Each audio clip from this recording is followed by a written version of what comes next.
A reading from the book of Joshua. Today is July 30th. Our reading from Joshua is the last chapter, chapter 24. Joshua assembled all the tribes of Israel at Shechem. He summoned Israel's elders and commanders, magistrates and officers, and they presented themselves before God. Then Joshua said to all the people, "Thus said the Lord, the God of Israel, in olden times your forefathers, Terah, father of Abraham and father of Nahor, lived beyond the Euphrates and worshipped other gods.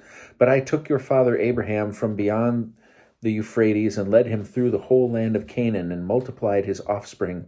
I gave him Isaac, and to Isaac I gave Jacob and Esau.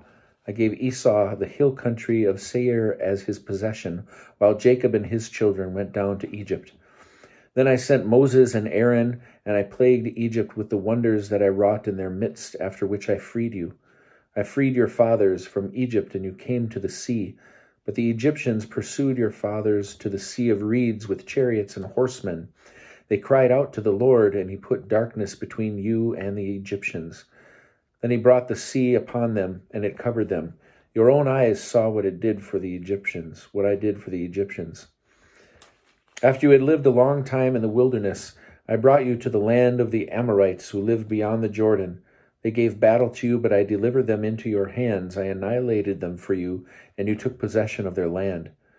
Thereupon Balak, son of Zippor, the king of Moab, made ready to attack Israel. He sent for Balaam, son of Beor, to curse you, but I refused to listen to Balaam. He had to bless you, and thus I saved you from him. Then you crossed the Jordan, and you came to Jericho.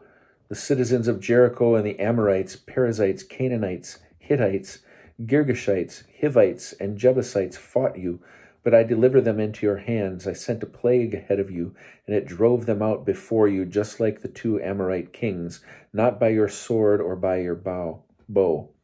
I have given you a land for which you did not labor, and towns which you did not build, and you have settled in them.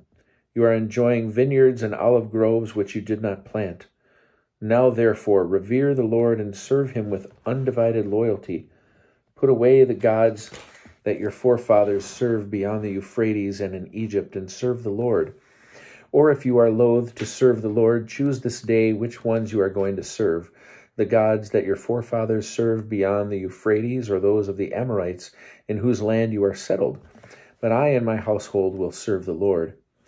In reply, the people declared, "Far be it from us to forsake the Lord and serve other gods.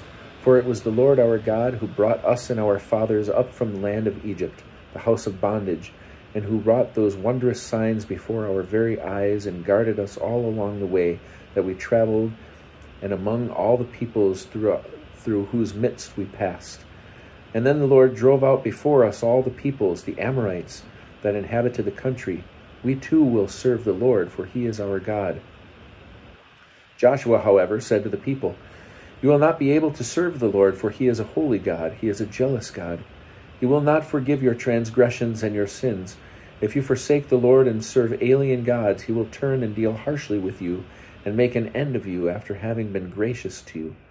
But the people replied to Joshua, "No, we will serve the Lord." Thereupon Joshua said to the people, "You are witnesses against yourselves that you have by your own act chosen to serve the Lord." "Yes, we are," they responded.